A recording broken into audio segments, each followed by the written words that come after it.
오늘 제목은 예수 그리스도의 족보라는 제목인데요. 족보 여러 가지 사람들의 이름이 나와 있어서 웬만하면 사람들이 읽기 참 싫어하는 부분이 족보예요. 그런데 성경에서 족보는 정말 중요한 의미를 담고 있습니다. 너무나도 중요한 의미들이 많이 있는데 그 중에서 몇 가지를 오늘 여러분과 함께 나누고자 합니다. 아까 전에 기도했던 자매님의 기도처럼 또 아까 윤성우 전도사님의 이야기처럼 오늘은 성탄 주일이자 또 올해 마지막 주일 예배입니다. 그래서 올 한 해가 이제 이걸로 주일은 마무리가 되는데요. 성탄절 하면은 가장 먼저 떠오르는 사람이 우리들은 예수님이잖아요, 그죠? 그런데 초등학생이나 유치원생들에게 성탄절 하면은 성탄절이라는 단어라도 잘 모를 거예요. 오히려 크리스마스라는 단어를 더 많이 알고 오히려 아이들이 할러데이라는 그런 말을 더 많이 지금 외치고 있는 요즘입니다. 해피 할러데이라고 이야기를 해요. 그래서 모 커피점에 가면은 크리스마스에 대한 색채가 다 사라졌어요. 잘 알고 있는 것처럼 크리스마스는 크라이스트 플러스 마스 해서 크라이스트는 예수님 그리스도고 마스는 예배라는 뜻이에요. 예수님께 예배드린다라는 의미가 있는데 그 단어 자체를 못 쓰게 하는 거죠. 그래서 언젠가부터 메리 크리스마스라고 하지 않고 해피 할러데이 이런 식으로 바뀌었어요. 해피 하누카라고 들어보셨어요? 유대인들이 독립된 날을 기념하는 절기예요. 그런데 그 유대인들도 이 크리스마스보다는 하누카 절기를 훨씬 더 크게 즐기고 있어요. 그래서 해피 하누카, 그리고 여기 크리스마스 성탄절은 그냥 해피 할러데이라고 이야기를 해요. 점점점 예수님이 사라져 갑니다.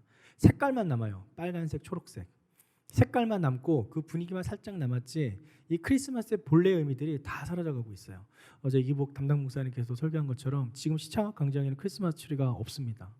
대신 광화문 앞 광장에 가면은 무슨 빛 축제 비슷한 뭔가를 만들어놨어요. 조형물들을. 그래서 밤에 가면은 되게 예쁘게 꾸며는 놨어요. 그런데 그 트리하고는 상관이 전혀 없어요. 크리스마스 트리가 사라진 대신 다른 것들이 들어서고 있어요. 크리스마스 트리가 사라진 이유는 단 하나, 종교적 색채가 짙기 때문에 법적으로 지금 거의 하나하나 사라져가고 있습니다. 미국에서는 메리 크리스마스라는 말을 하지 못하는 주도 있어요. 주 법에 따라서 그거는 종교 차별적이다 뭐 이런 식으로 말을 하는 거예요. 점점 우리나라뿐만 아니라 전 세계가 예수 그리스도를 믿는 그 상황에서 점점 사라져가고 있는 것이 오늘날의 현실입니다. 그래서 여러분들이 이 크리스마스 때 예배를 드린다는 것 자체가 어마어마한 축복인 줄 믿습니다. 이 자리를 기억하고 이 날이 예수님을 위한 날이구나라는 기억하는 게 너무나 중요합니다. 세상에 여러 가지 주인공들이 있잖아요. 미국에 왜 그렇게 히로 영화가 많은 줄 아세요? 미국에는 역사가 짧습니다. 우리나라처럼 몇천 년의 장구한 유구한 역사가 있는 게 아니라 몇백 년밖에 안 됐어요. 그러다 보니까 위인들이 많이 없습니다. 그들은 위인들을 만들어내야 됐어요. 우리나라는 위인들이 되게 많잖아요. 역사가 너무 많다 보니 깊다 보니까 여러 위인들이 있는데 미국은 그런 위인들이 없으니 영웅을 만들어내는 거예요. 슈퍼맨이나 배트맨이나 모든 히어로물들이 다 거기서 나온 거예요. 그렇게 해서 그런 영웅물들이 애니메이션하고 연결되어지고 그 애니메이션이 영화하고 연결돼서 헐리우드에서 그렇게 많은 영웅물들이 많이 나오는 겁니다. 한때 성경을 주제로 한 인물들이 많이 나왔던 거 기억하세요? 노아고 나왔었고 뭐 그런 성경 인물들이 나왔었잖아요. 그게 왜 나왔었냐면 그들이 그렇게 우려먹었던 영웅들이 고갈된 거예요. 더 이상 우려먹을 수가 없는 거예요. 그러다 보니까 성경에서 인물을 갖고 왔는데 피부만 땄지 전혀 성경적인 내용과는 관계없는, 그래서 모세라든지 이집트 왕자라든지 노아라든지 그냥 모티브만 따왔지 자기들이 다 각색을 해버렸어요. 성경의 내용과는 전혀 관계가 없어요. 나중에 한번 시간 되시면은 그걸 한번 보면 이건 전혀 성경과 관계 없구나, 엉뚱한 얘기를 하고 있구나라는 것을 보게 될 겁니다. 그런 식으로 세상은 계속해서 그리스도를 대적하는 방향으로, 세상 속에서는 전혀 예수님을 나타낼 수 없는 방향으로 흘러가고 있는 것이 요즘입니다. 자, 그러면 그 당시 예수님께서 오실 때는 어땠을까요? 그때도 마찬가지였어요. 그때도 예수님께서 나타나기 전에 그들은 그들만의 영웅을 기다렸습니다. 그들의 영웅은 이름하여 메시아였어요. 그게 유대인들이 그렇게 기다렸던 그들의 영웅이었습니다. 오늘은 이 본문을 통해서 두 가지 영적 교훈을 나누고자 하는데요. 첫 번째 영적 교훈은 예수 그리스도는 모든 믿는 자에게 구원을 주십니다. 함께 읽어보겠습니다. 시작. 예수 그리스도는 모든 믿는 자에게 구원을 주십니다. 오늘 우리가 읽은 본문 족보인데 이 족보 중에서는 예수님의 족보입니다. 마태복음에는 신약 성경에는 예수님의 족보가 두 군데 기록되어 있어요. 마태복음과 어딜까요? 마가, 누가, 요한 중에서 30%. 요한복음, 누가복음이에요. 마태복음과 누가복음에 기록되어 있어요. 그런데 그 족보를 보시면 전혀 사람들의 이름이 매치가 안 돼요. 다른 이름으로 기록되어 있어요. 왜냐하면 마태복음은 아버지 쪽의 족보를 기록한 거고요. 누가복음은 어머니 쪽의 족보를 기록을 했습니다. 근데 특별히 마태복음 족보에는 특별히 기록한 사람의 의도가 아주 많이 담겨 있습니다. 작정을 하고 이 족보를 기록을 했어요. 그럼 작정을 하고 기록했다는 건 어떤 의도가 있다라는 거겠죠. 그 의도는 어떤 목적을 갖고 있을 겁니다. 그 목적이 무엇이었는가? 그게 오늘 첫 번째 우리가 함께 살펴보고자 하는 것입니다. 먼저 이 마태복음은 예수님께서 부활 승천하신 이후에 쓰여졌어요. 예수님께서 공생의 3년을 지내면서 예수님이 어떤 사역을 했는지는 모든 유대 사람들이 다 봤습니다. 그리고 제자들도 봤었고 부활 승천하신 후에 그들을 통해서 예수님의 복음이 전파되기 시작했어요. 그리고 이제 그들은 예수님께서 정말 메시아였고 하나님의 아들이셨고 이 복음을 사람들에게 전해야겠다라는 생각에 성령님의 감동하심을 받아서 예수님의 살아생전의 모습들을 기록해 나가기 시작합니다. 그게 공관복음이에요. 마태, 마가, 누가. 제일 처음 신학자들이 이야기는 마가복음이 먼저 쓰여졌다라고 이야기를 합니다. 그리고 마태, 누가는 의견이 분분해요. 누가 먼저 쓰여졌다는지. 어쨌든 그런데 요한복음은 또 다른 관점으로 쓰여졌죠. 그래서 이 사복음서가 기록이 되는데 특별히 마태복음은 이 저자가 유대인을 설득하기 위해 유대인에게 예수 그리스도가 정말 진정한 메시아다라는 것을 알려주고자 하는 목적으로 쓰였어요. 그게 너무나 중요한 의도입니다. 당시 이스라엘 백성들이 기다리던 메시아는 정말 히어로, 영웅이었어요. 사회를 변혁시키고 뒤집어버려서 자신들이 고통받고 있는 그 상황 속에 정말 실질적인 어떤 세상적인 어떤 손에 잡히는 그런 구원을 이루어줄 사람, 사회의 혁명가를 원했습니다. 그런 사람을 꿈꿨어요. 왜냐하면 그들은 로마의 압제를 받고 있었거든요. 로마의 핍박에서 우리를 구원할 실질적인 정치적 혁명가를 원했어요. 그게 그들이 그렇게 부르짖었던 메시아였어요. 그들은 구약 성경에서 빠삭하게 알고 있었어요. 분명히 메시아가 온다는 얘기를 들었어요. 그래서 그 당시에 예수라는 이름이 엄청 많았습니다. 예수가 구원자라는 뜻이거든요. 그리고 언젠가는 구원자가 오실 거라 얘기를 했거든요. 분명히 구약 성경이 있으니까 그들은 구약 성경을 신봉했기 때문에 그 메시아의 이름을 따서 자신의 자녀들의 이름을 많이 지었어요. 마치 우리나라의 철수 민수처럼 그 당시엔 예수라는 이름이 되게 흔했습니다. 그런데 기록에 남은 예수는 오직 한 분밖에 없어요. 우리가 알고 있는 그 예수. 그 예수에 대해서 이 마태복음 저자는 하나하나 추적하기 시작한 겁니다. 예수님, 우리가 알고 있는 그 예수님, 하지만 유대인이 원했던 예수님은 아니에요. 그렇기 때문에 유대인들은 그 예수를 그들의 메시아라고 인정하지 않았습니다. 하지만 12제자들은 알고 있었죠. 저분이 정말 메시아라는 거. 그래서 이 유대인들에게 이분이 정말 메시아다라는 것을 알려주기 위해서 마태복음을 기록을 합니다. 그리고 이 족보를 처음으로 시작을 하는데 이 족보가 너무 중요합니다. 그 당시에 족보는 혈통과 그 정당성, 바로 이 역사적 전통에서 나오기 때문에 여기에서부터 이 예수의 존재가 그들에게 어필이 되는 거예요. 그래서 그 당시에 유대인들은 족보를 너무나 중시했는데 그 족보를 통해서 예수가 바로 너희들이 그렇게 고대했던 메시아다라는 것을 밝혀내려는 것이죠. 그런데 그 당시에 유대인들은 남성 위주로 모든 것을 기록을 했어요. 그래서 성경에 기록된 사람 숫자들 있잖아요. 뭐 오병이어에서 몇천 명을 먹였다 하는 그런 모든 사람 숫자는 다 남자들입니다. 여성은 기록되어 있지 않아요. 그래서 이집트에서 애굽을 탈출할 때 구약 성경에 보면은 70만 명이 나왔다 그러잖아요. 그런데 70만 명이 아니에요. 그 남자 수만 그렇고 남자들도 어떤 남자냐면 전쟁터에 나가서 싸울 만한 남자들이에요. 그러면은 그렇지 않은 청소년들, 어린이들은 또 계수하지 않아요. 여성들도 계수하지 않아요. 할아버지 할머니도 계수하지 않아요. 그러면은 70명이 아니고 최소한 곱하기 3은 해야 돼요. 그럼 200만 명이 넘는 사람들이 이집트를 탈출했다는 겁니다. 그렇게 어쨌든 성경에 기록되는 사람의 숫자는 남자들만을 기준으로 한다. 그것도 싸움 나가기에 적당한 그런 장정들만 기록한다 라는 정도로 당시에는 남성 중심 사회였어요. 그런데 지금 오늘 족보에 보면은 여러 가지 인물들이 기록되어 있는데 그 중에 1절 말씀을 먼저 함께 보도록 하겠습니다. 1절 말씀 같이 읽을게요. 시작. 아브라함의 자손이며 다윗의 자손인 예수 그리스도의 족보입니다. 자, 일단 1절부터 유대인들은 심상치 않아요. 예수라는 말 옆에 뭐가 붙어 있어요? 그리스도가 붙어 있습니다. 그리스도는 무슨 뜻인가? anointing, 기름 부음 받은 자라는 뜻이에요. 그들이 기다렸다는 메시아가 바로 그리스도라는 뜻이에요. 그런데 지금 그 예수라는 사람에 대해서 지금 마태복음 저자는 그리스도라는 형용사를 붙여버렸어요. 그러니까 예수님을 그리스도라고 말을 해요. 여기서부터 충격인데 더 큰 충격은 처음에 나온 두 인물이에요. 첫 번째 아브라함이고 두 번째 다윗이에요. 아브라함의 자손이고 다윗의 자손이라고 말합니다. 아니 예수라는 사람이 내가 살아있을 때 봤는데 이 사람 뭔가 기적을 일으켰어요. 오병이어 사건이라든지 무리를 걷는다든지 뭔가 기적을 일으켰는데 이 사람 그냥 십자가에 달려 죽은 사람이잖아.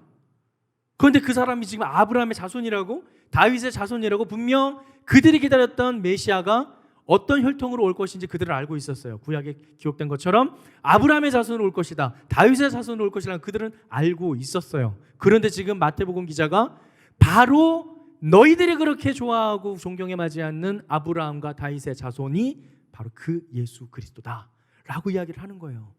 그들에게는 충격입니다. 너무나 놀라운 사건이 기록되어 있는 거예요. 아브라함이 누구예요? 바로 하나님의 약속을 받은 인물입니다. 유대인들은 그 아브라함의 혈통을 너무나 중요하게 생각합니다. 정말 최고로 여깁니다. 그런데 하나님께 약속을 받은 인간 중에 첫 번째 인간이기 때문에 아브라함만큼 더 위대한 사람은 없습니다. 유대인들에게는. 그래서 오늘 본문이 마태복음 저자는 일부러 그 아브라함의 이름을 넣어서 시작을 한 거예요. 바로 유대인들을 향해서 너희들이 그렇게 존경하는 인물, 바로 그 아브라함의 혈통으로 예수라는 사람이 오셨다라는 것을 강조하기 위함입니다. 또 한 명이 더 있어요. 바로 다윗이죠. 다윗 우리 너무나 잘 알고 있죠. 그 잔인한 범죄를 저지르고도 너무나 많은 인간적인 모습이 있음에도 불구하고 하나님께서는 모든 왕들 중에서 가장 사랑하셨습니다. 그리고 유대인들에게 가장 존경받는 왕이 바로 또 다윗이기도 해요. 그래서 데이비드라는 이름이 되게 많습니다. 그래서 그들은 이 다윗 같은 메시아가 오기를 고대했어요. 사실 싸움도 잘했잖아요. 어마어마한 나라 확장을 다 했잖아요, 다윗이. 그래서 그런 다윗 같은 영웅이 오기를 바랬어요. 그런데 그런 현실적인 문제를 해결해주고 나라를 다시 부국강병하게 세워줄 그런 메시아가 나타나야 되는데 그런 메시아가 아니었거든요. 십자가에 달려 죽은 아주 초라하게 죽어버린 사람이 바로 그 사람이었거든요. 그런데 지금 마태복음 저자가 그 다윗의 혈통으로 온 자가 바로 그 십자가에서 죽은 예수다라고 또다시 이야기를 하는 겁니다. 이들은 충격을 받습니다. 유대인들에게는 이건 말도 안 되는 일이에요. 그런데 오늘 족보를 보면은 되게 재미있는 형태가 있습니다. 이 다윗이라는 이름이 가지고 있는 의미가 있는데 오늘 족보가 세 단락으로 크게 나뉘어지거든요. 한번 사진을 보여주실래요? 오늘 족보가 크게 세 가지 단락으로 나뉘어요. 그래서 아브라함부터 다윗까지가 하나의 족보고요. 또 두 번째는 솔로몬부터 여고냐까지가 또 하나의 족보고 마지막으로 스알디엘부터 예수까지가 하나의 족보예요. 그런데 나중에 집에 가서 한번 세보세요. 아브라함부터 다윗까지가 총 14명이 기록됩니다. 역사의 형성에 대한 인물들 14명이 기록되고 또 솔로몬부터 여고냐까지도 전성과 회태에 대한 이야기를 하면서 14명의 이름이 기록됩니다. 그리고 스알디엘부터 예수님까지도 회복에 대한 이야기를 기록하면서 14명의 이름이 기록이 돼요. 14, 14, 14로 나뉘어져요. 족보가. 그런데 이 14가 되게 중요한 의미를 가지고 있습니다. 어떤 의미인가?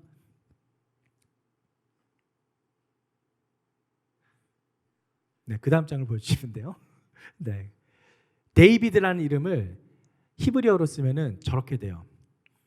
달렛 와우 달렛. 여기 오른쪽에 있는 기역 같은 게 달렛이라고 읽어요. 가운데 이렇게 이처럼 보이는 게 와우라는 히브리어고요. 또 끝이 똑같은 달렛이에요. 히브리어에는 모든 단어 하나하나에 음가가 있어요. 음가의 숫자가 정해져 있는데 달렛에는 4라는 음가가 있어요. 와우에는 6이라는 숫자가 있어요. 그러면 데이비드는 4, 6, 4, 총 14가 돼요. 합하면. 이해되세요?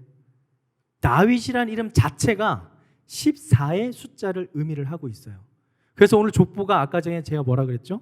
세 단락으로 나눠지는데 14명, 14명, 14명이라 그랬잖아요. 저자가 일부러 의도하고 족보의 의미를 세 단락으로 나누어서 다윗이라고 강조를 한 겁니다. 이 족보를 읽는 유대인들은 딱 보면 압니다. 이 족보가 이런 식으로 나뉘어지는구나. 지금 이 기록한 사람이 이러한 의도를 가지고 기록을 했구나. 지금 저자는 단 한 가지를 강조하고 있는 거예요. 아브라함의 혈통일 뿐만 아니라 다윗의 순수한 혈통으로 오신 분이다 라는 것을 이 족보를 통해서 강조를 하고 있습니다. 바로 너희들이 그렇게 무시했던 십자가에 달려 돌아가신, 그런데 너희들은 부활했다라고 믿지 않는 그 예수라는 분이 우리의 진정한 메시아고, 그 메시아는 아브라함과 다윗의 정통 혈통을 따라서 우리에게 오신 분이다 라는 것을 족보를 통해 보여주고 있는 겁니다. 자, 그러면 이 족보 그 다음 장 보여주실래요? 나중에 보여주세요. 네. 이 족보가 우리에게 주는 의미가 무엇인가? 아브라함과 다윗의 혈통이라면 우리가 그런 아브라함과 다윗의 혈통을 이어받았나요? 여러분의 아버지 따라가 보세요. 어디까지 갈까요? 당군이라 말하지 마세요. 아버지 계속 올라가도 보면 어떤 분이 있겠죠. 그런데 우리는 결국엔 또 아담까지는 갈 거예요. 아담까지는 가겠지만 중요한 거는 우리의 혈통은 지금 유대인의 혈통과는 다를 수가 있습니다. 우리는 어떻게 보면 그들에게는 이방인이에요. 그런데 이 족보가 우리와 어떤 관계가 있을까요?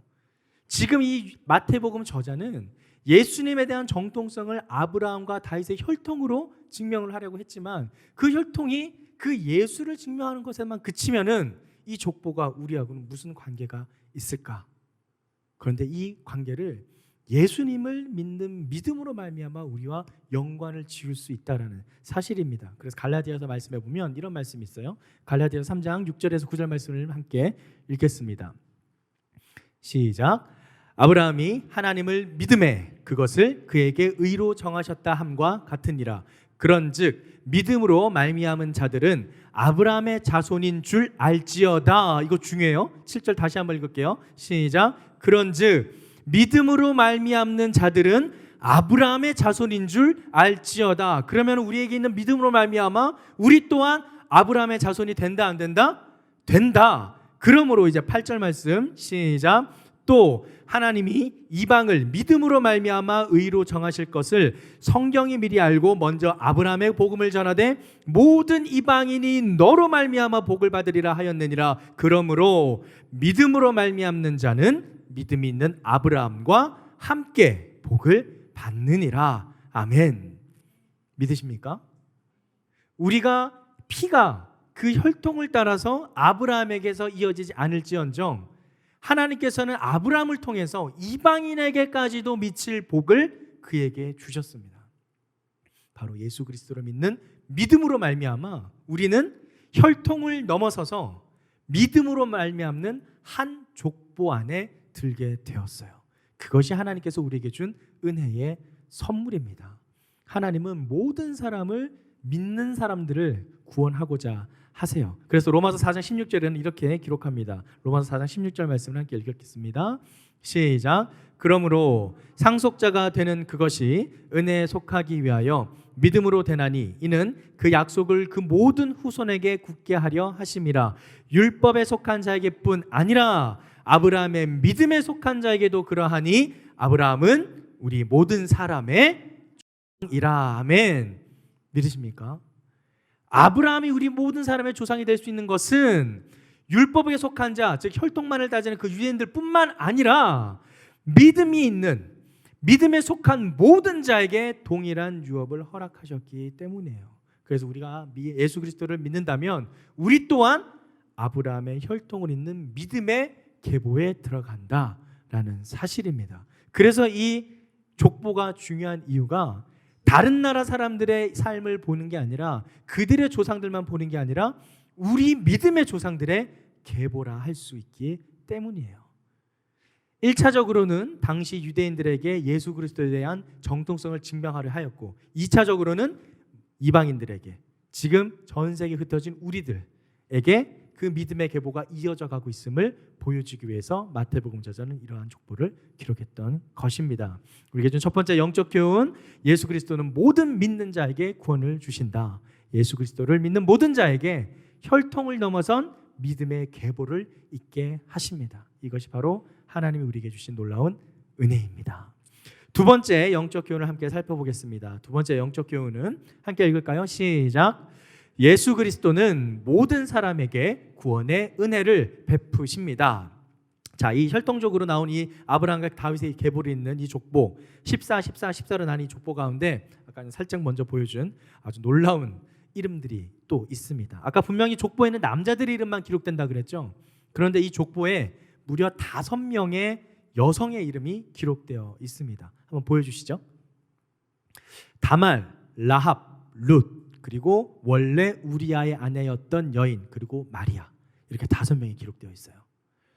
요 5명이 다 사연이 있는 인물들입니다. 먼저 다말, 이제 내려주셔도 돼요. 다말 어디 있냐면 3절 말씀해 볼까요? 성경 3절 말씀에 보면 유다는 다말에게서 베레스와 세레를 낳았고 라고 되어 있어요. 다말 누굴까요? 며느리였어요. 유다 아들의 며느리였어요. 그런데 며느리와 며느리인 줄 모르고 동침을 하게 됩니다. 끔찍하죠. 유다가 나쁜 짓을 한 거예요. 아주 나쁜 짓을 했는데 그게 자기 며느리인 줄 모르고 한 거예요. 그런데 하나님께서는 그를 통해서 낳은 자식, 그 베레스를 통해 예수님의 계보를 잇게 합니다. 어마어마한 축복입니다. 사람들은 천시하고 멸시받았을 만한 그런 자손일지언정 하나님은 버리지 않으셨다라는 이야기예요. 그리고 그 다음 절에 또 이런 사람이 나와요. 5절에 보면 살몬은 라합에게서 보아스를 낳았고 라고 돼 있어요. 라합 누군가요? 여리고성 함락하기 직전에 정탐 꿈들을 받아줬던 기생 라합이에요. 당시 기생은 역시나 마찬가지로 사람들에게 천대받고 무시받는 사람이었습니다.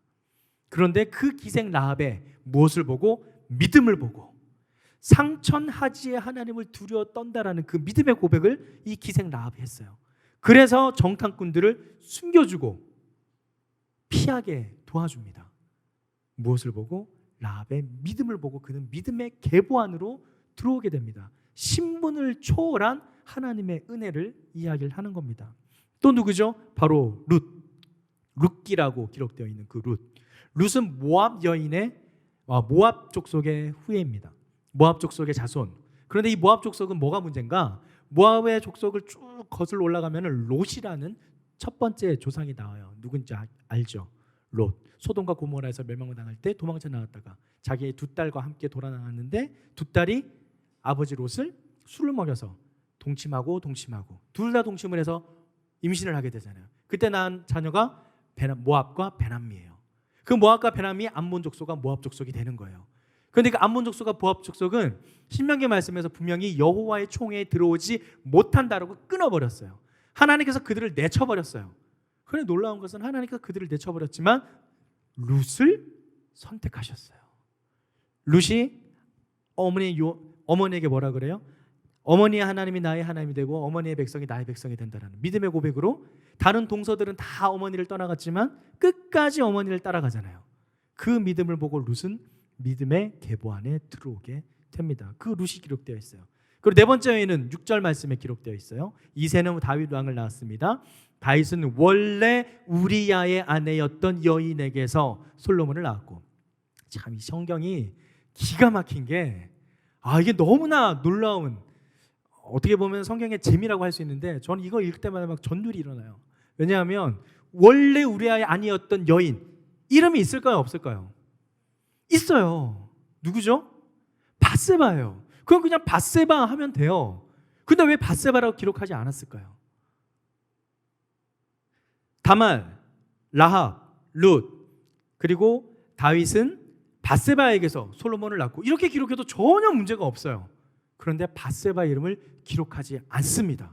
왜? 다윗의 본처가 아니기 때문에. 다윗이 범죄했다라는 사실을 성경은 끝까지 기록을 하는 겁니다.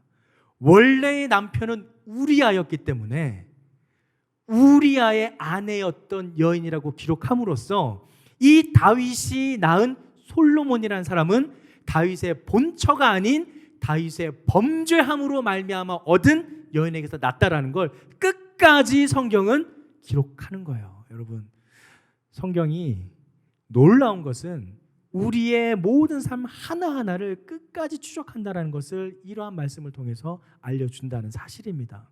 우리가 하나님 앞에서 아무도 모를 거라고 생각했던 나만의 은밀한 일들이 하나님 앞에서는 하나하나 낱낱이 다 밝혀질 줄 믿습니다. 그래서 우리가 코람데오라는 그 마음으로 산다는 그 삶이 너무나 소중한 거예요. 하나님이 안 보고 계신 것 같지만 다 보고 계세요. 마태복음을 기록한 이 저자가 굳이 이렇게 기록할 필요가 없었어요. 그냥 다윗을 그렇게 존경하는데 굳이 그의 범죄를 갖다 기억하게 할 만큼 그냥 밧세바를 기억하면 되는데 이렇게 기록한 이유, 이 성경이 사람의 마음으로 쓰여진 것이 아니라 하나님의 감동하심으로 쓰여졌기 때문에 하나님은 그러한 사실을 바로 밝혀야 되었기 때문입니다. 그래서 지금 기록된 우리아의 아내였던 여인에게서 태어난 솔로몬, 이렇게 지금 사연들이 다 있습니다. 그리고 마지막 사연 마리아죠. 16절에 있습니다. 16절 말씀을 같이 함께 읽어볼게요. 16절 말씀 시작. 야곱은 마리아의 남편 요셉을 낳았고 마리아에게서 그리스도라 하는 예수께서 태어나셨습니다. 자, 이 본문 말씀 26절이 약간 독특합니다. 그 전까지는 누가 누구를 낳고 누가 누구를 낳고 이렇게 이어졌거든요. 다 아버지의 족보라 그랬잖아요. 아버지의 이름에서 자식이 나왔어요. 아버지의 이름에서 자식이 나왔는데 지금 16절은 달라요. 16절은 야곱은 마리아의 남편 요셉을 낳았고, 그랬으면 어떻게 해야 돼요? 요셉에게서 그리스도라 하는 예수께서 태어났습니다라고 해야 돼요. 그죠? 그런데 지금 요셉에서 태어났다고 안 해요. 누구에서 태어났답니까? 마리아에게서. 왜 마리아에게서?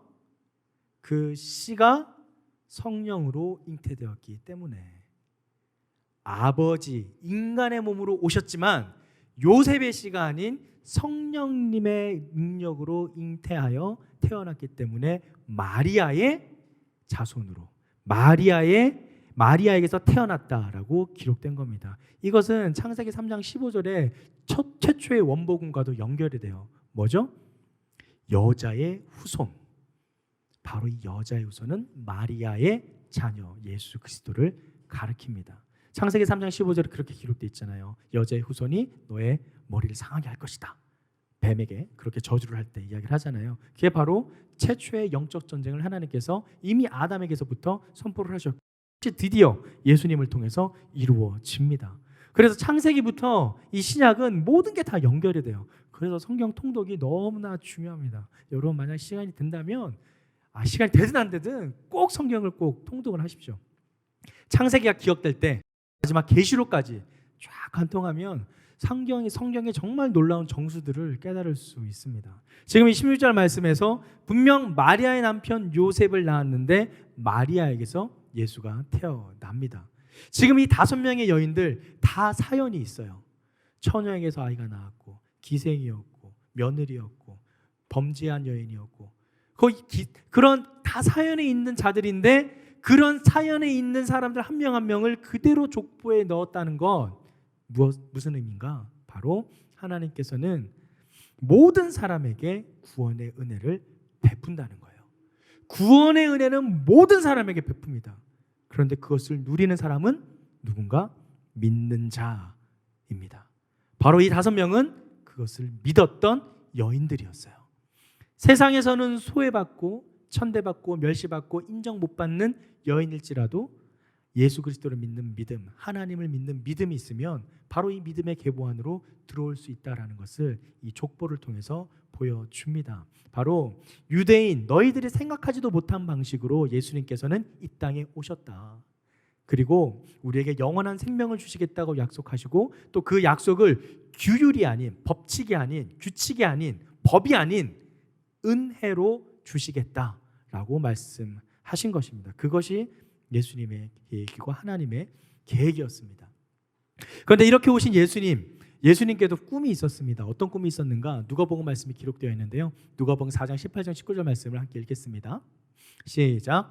주의 성령이 내게 임하셨으니 이는 가난한 자에게 복음을 전하게 하시려고 내게 기름을 부으시고 나를 보내사 자에게 자유를, 눈먼 자에게 다시 보게 함을 전파하며 눌린 자를 자유롭게 하고 주의 은혜의 해를 전파하게 하려 하심이라 하였더라. 아멘.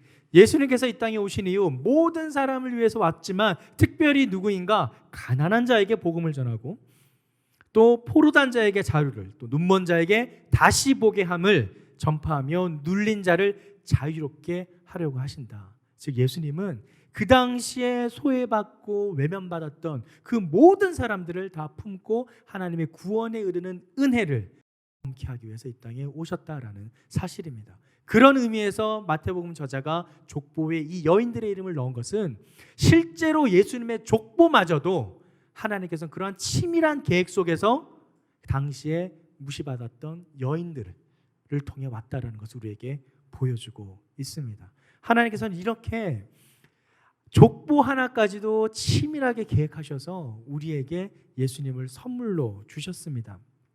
그것을 이제 유대인들에게 전하는 것이 마태복음 저자의 목적이었죠. 바로 사람들에게 예수님께서는 생명을 전하려고 이 땅에 오신 것인데 당시 유대인들은 이것을 이해하지를 못했어요. 바로 예수님의 꿈을 전혀 이해하지 못했던 겁니다. 그래서 목수인 예수님을 무시하고 또 세리와 창녀와 함께 지는 예수님을 멸시했습니다.